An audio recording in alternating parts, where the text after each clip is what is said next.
Welcome, everybody. I'm Dr. Maguire, and today with me is Catherine. How are you? Good. How are you? Good, good, good. I apologize for that. So today we're always talking about interesting topics, and you and I connected last week, and I think this is really, really important as you agree. And here we are. Narcissism, right? Yes. There's so many things to unravel with this conversation, but let's first talk about what that means. What does the term what is a narcissist? What does narcissism mean in general? Yeah. Narcissism is becoming kind of a pop term, and there's a lot of conflict around it because narcissistic personality disorder is a personality, but the parts about it, narcissism is something that we all have. We all have a little bit of narcissistic tendencies because we have a sense of self and we want to keep ourselves alive and we want to be proud of ourselves. So we all have a little bit of narcissistic tendencies. But when it gets to the point where it's becoming disruptive to other people, it becomes disordered in their personality, and it's really dangerous. So what it is essentially is an underlying fragile ego. So someone with narcissistic personality disorder, their ego is so fragile that if you come to them about their behavior or anything that they did wrong, their ego kind of takes charge of their brain and starts deflecting. There's like 6 defense mechanisms, right? So they start deflecting and projecting and gaslighting and trying to secure their sense of self because it's like crippling. And so it's easier to turn it around on you. But also narcissists are extremely manipulative and exploitive, and they just have this need for excessive admiration because it comes from a place of insecurity with that ego. Well, let me ask you, do you think is that term overused? I don't think so at all. Okay. Mm-hmm. Okay. And I'm just saying that from just an average person's perspective. Anything that somebody does, from what I've seen, oh, you're a narcissist. Well, maybe you are, maybe you aren't. And that's why I wanted you to share that topic. Can you give me an example of what you were just talking about in terms of ego? In terms of ego? Sure. So I deal with it mostly in the dynamic of relationships. So say that you have a partner and they blew off your plans and that hurt your feelings, and you kind of wanted to talk to them about, in the future, when you did that, I didn't like how it made me feel. It made me feel like I wasn't a priority. Like in the future, I'd appreciate it if I had more notice or if we communicated it differently. Just a statement like that is not something that somebody that's highly narcissistic could handle. So it would get turned around very quickly into kind of pervert that truth. And instead of I didn't contact you, they will start saying, oh, I did text you, or we said this day, or we said that day, or you blew me off 2 years ago. Remember 2 years ago when you went to a party and your phone died? Do you remember that? So they just want to justify why they don't want to accept your feelings. Mm-hmm. Now, are there different types of narcissists? Yeah, there are. So human beings aren't anything that we can kind of put in a box. So while some people are narcissistic, it's a personality. Some are more violent, some are more victim-y, some are more exploitive and in the workplace. Some are right there in the church. And so we kind of have developed different names, or in the field of narcissism, that the leading people, they have developed different names to kind of categorize that. So your standard narcissist is the overt narcissist that's really charismatic, and it's all they seem so nice and friendly, but it's this mask. I think we all know 1, 2, or 3, or several of those folks. So again, you're a coach in this particular field, which I totally respect and understand. So let's transition the whole narcissism behavior into the workplace or corporate world, right? Because a lot of times in this situation, right, we can't escape that because we have to go to work, right? Yeah. We can, with internal help of ourselves, exclude people from our lives. Yeah. as we so choose. But every day when we go to work, we all have that type of person. I would hope, not hope, I think in the workforce. So let's talk about that. Yeah. Well, like you said, I think we all know one or two or three of them. And you're right. Like, we have to work. And if you go to work and you're in a room of, you work with 20 or so people, it's likely one of them is going to be a narcissist or a couple. And it's going to be kind of the same thing. They just don't really want to take accountability for their actions, and they want to get away with things, and they want to take credit for your good work. They're just not easy people to get along with. But how does an employee diffuse that? How would an employee diffuse that? Well, Either I by guess removing themselves from it or handling the situation. I know one situation is different than the next, but if I'm just generalizing. Yeah, trying to generalize. I think that it's always best to not engage, because that kind of fuels them, and it puts you in a position where they might want to come after you more in the future because it was good for them, or they got what they wanted out of it. So my suggestion is always to not engage and give them what they want. So if they make comments to you that are rude or untrue, I use non-defensive responses, something like, well, that's how you see things. Mm-hmm. Okay, well, that's how you're going to choose to handle that then, or that's how you're going to move forward, and I'm not going to try and convince them otherwise. And I'm definitely never going to try and get them to understand my perspective. I like it. It won't work. Yeah. Right. But even with your body language, right? That straight faced, boom, like you just were portraying now, direct to the point. Yeah. I love it. Yeah. What type of positions, if any, does a narcissist hold in the company?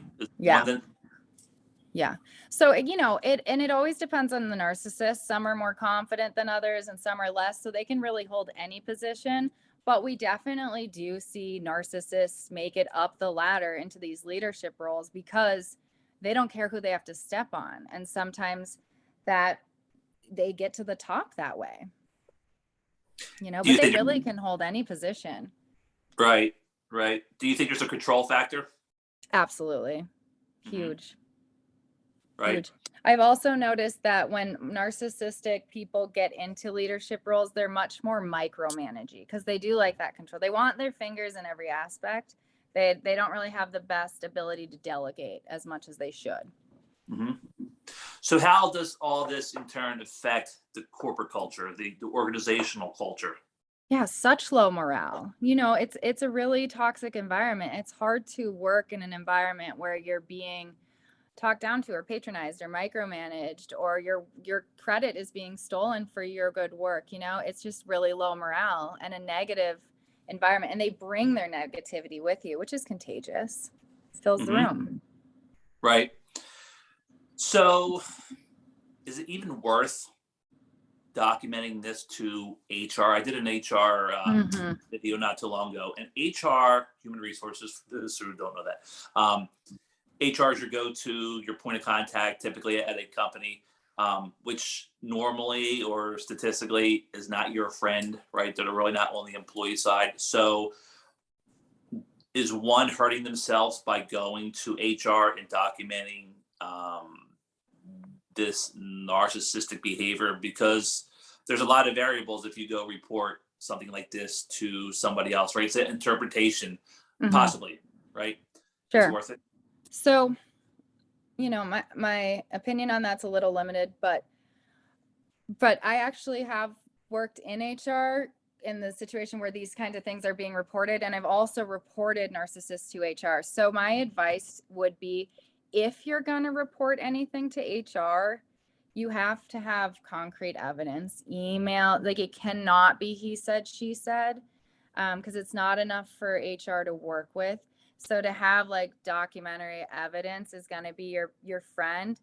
And so I'm not saying to not report the abuse or the hostile environment to HR. I'm just saying be prepared that if you don't have the evidence to get the outcome you want, in general, I think it's around 53% of cases there's a retaliation factor. Right.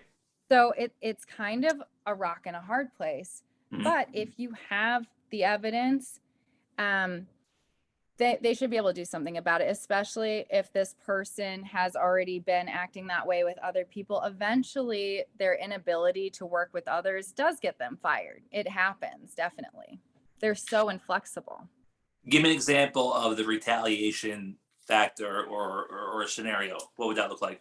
Sure. Let's say you're in a workplace and you feel harassed by this person, you report it, and then nothing gets done. That person maybe gets spoken to, but not fired. They're still there.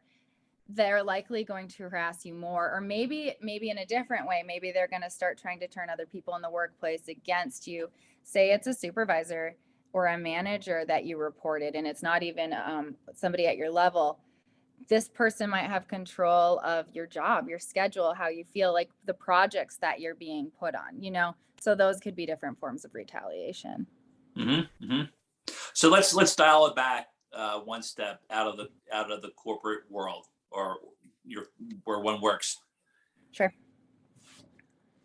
If one takes a look at themselves, do narcissists typically, they don't get it, correct? I'm assuming. Correct. Typically. So where does that come from, and what can be done to cure that? Yeah. Oh, good question. Narcissism comes typically from one of two places, and it's either devaluation through childhood or overvaluation through childhood. So most But give me an example of each of those. Definitely.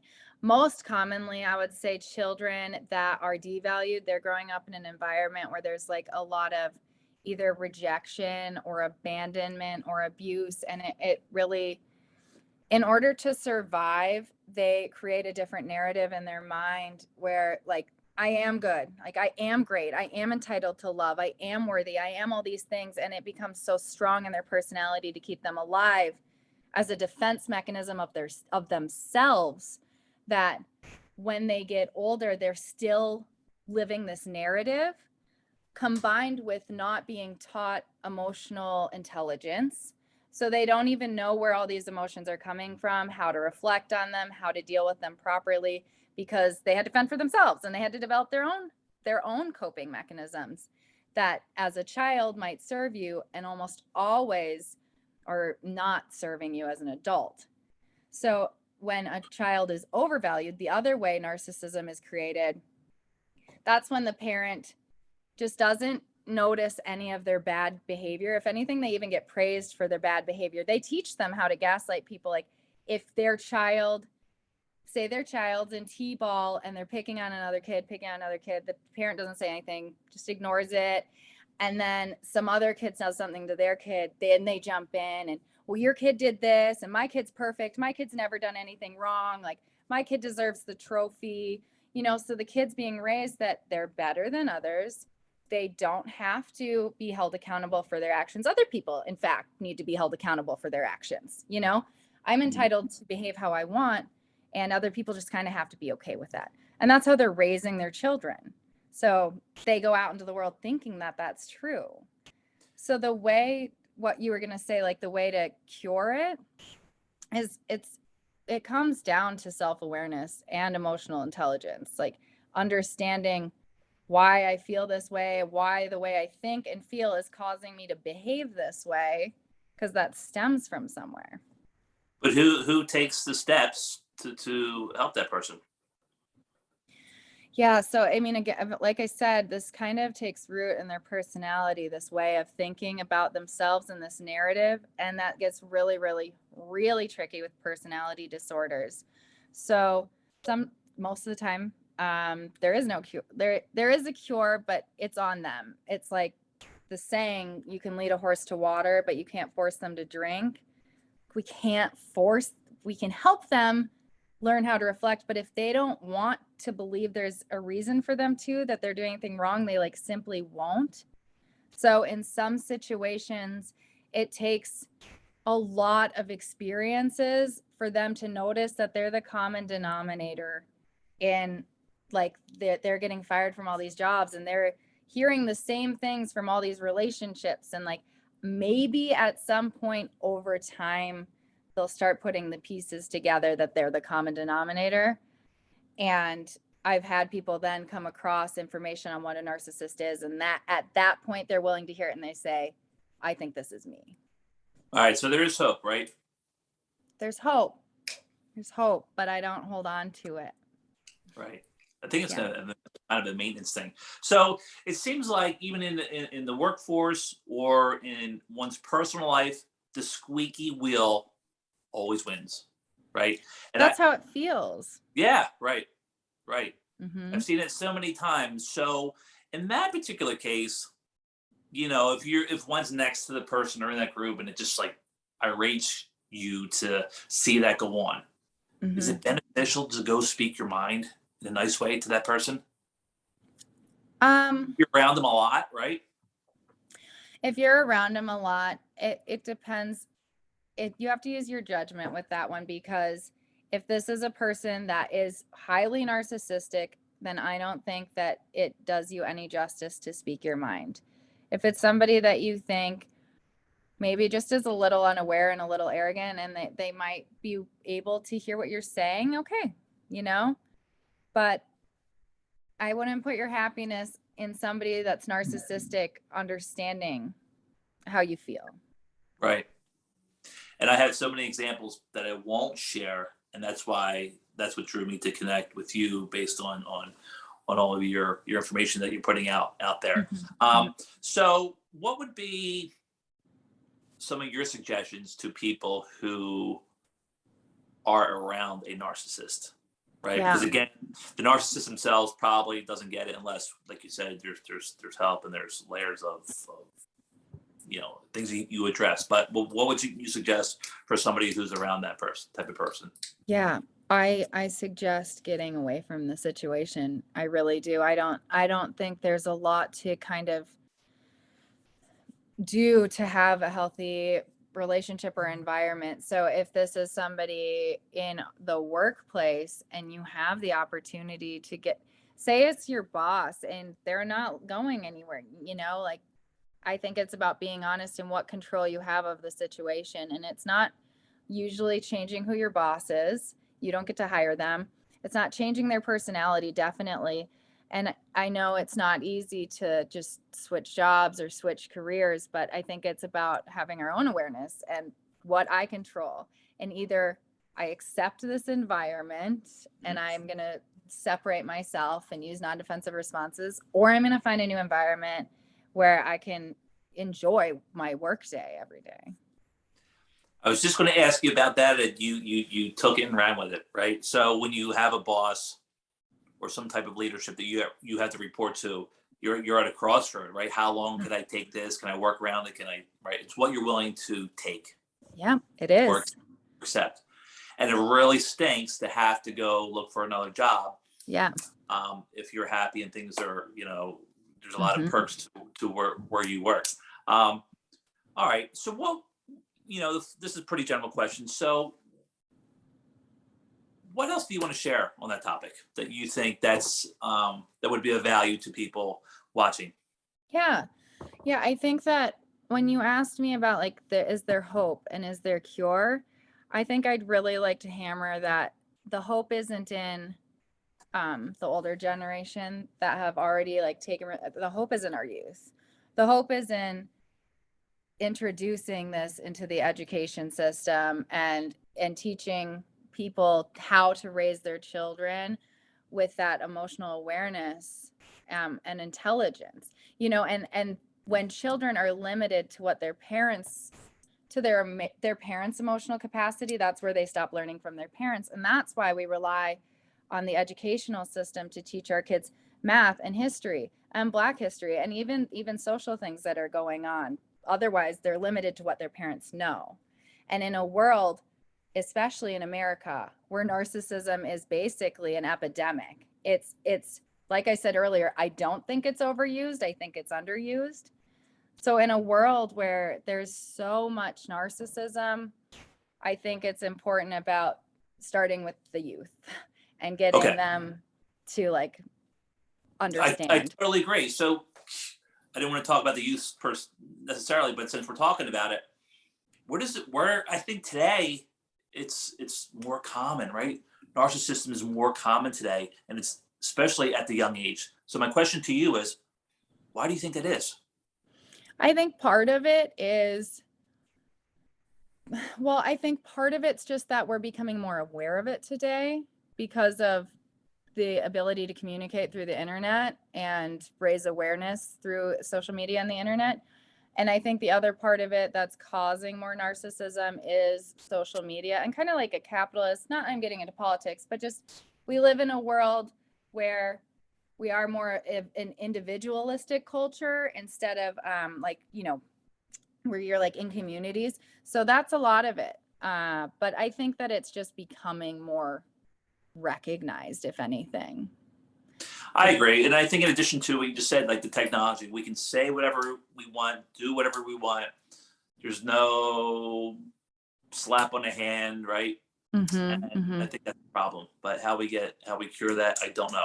Are there any resources for somebody who wants to look at this topic in more detail? Lots of them.